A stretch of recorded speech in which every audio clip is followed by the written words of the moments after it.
Well, good afternoon, San Antonio. As you can see on the map, temperatures are going to be anywhere from the low 80s to the low 90s. 93 up, down in Cotulla, 82 in Bulverde. Coast is going to be a little bit cooler up in the hill country with some of that elevation. But overall, these are not how it actually feels right now. Otherwise, we wouldn't really be complaining that much, and we wouldn't have been over the past couple of days. But if you look at some of those heat indices, they're going to be anywhere from the low 90s to the 100s. I mean, 102 in Karnes City and Cotulla already. As I mentioned before, it does not feel good at all outside. If anything, if I were you and you are, let's say, one of those lazier kids or whatever, and your mom tells you to go outside, it's the perfect time to give you an excuse with some of these temperatures outside. Unless you're up in Bulverde or Kerrville, I guess those temperatures are going to be a little bit more manageable, once again, due to that hill country elevation. So, of course, we do have some heat advisories out for some of those heat indices, expecting to be anywhere from 105 to 107 in some of those areas where you do see that advisory is in effect. Anywhere from our favorite spot in Buc-ee's towards Luling,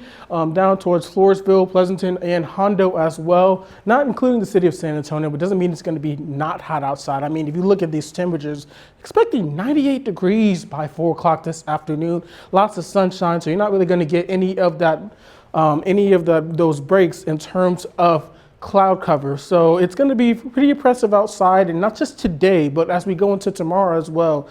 Very similar conditions. 99 is going to be a cool spot in Kerrville. Everywhere else is going to be in the triple digits in terms of those heat index values, including 107 here in San Antonio. Now, of course, here's what's causing a lot of that heat. We have a subtropical ridge that is, despite not seeing any activity over the state of Texas, that's going to keep us dry and sunny over the next couple of days. However, we are going to lose some of that moisture as we go into later on this week, but temperatures are still going to be, topping out at 100 degrees. So even with or without the moisture, it's going to still be really hot outside. And that's just going to be, unfortunately, the case throughout the next 7 days. Now, there may be a very slight, ever so slight chance of maybe a little bit of clouds coming in later on as we get into Saturday, Sunday. But other than that, you get the point. It's going to be really hot outside. Now, there is a bit of good news. We are still seeing some improvements in terms of our drought monitor. We can still use a little bit more improvements areas to the east and east and south of San Antonio. Still areas under a moderate drought. But other than that, lots of areas, you know exactly why the Northwest is not under the drought with so much rain that they've seen over those past couple of weeks. Now, of course, 7-day forecast. I mentioned it's going to be hot with or without those dew points. Look at these air temperatures. And again, air temperatures, not the heat index. Some of those are going to be hotter. But again, good news, and ever so slightly good news, is that as we go into Saturday, Sunday, Monday, we are going to lose a little bit of those dew points and some of that moisture.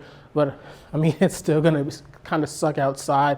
At least in the morning, we are going to see those temperatures in the mid to upper 70s. So if you want to have any of those outdoor activities, I definitely take care of those either earlier in the morning or later on at night as we lose some of that daytime heating. But other than that, I mentioned this over and over again. It's going to be hot outside over the next 7 days. And of course, more weather updates on how hot and how long we're going to stay hot. Stay with us here at UIW Weather.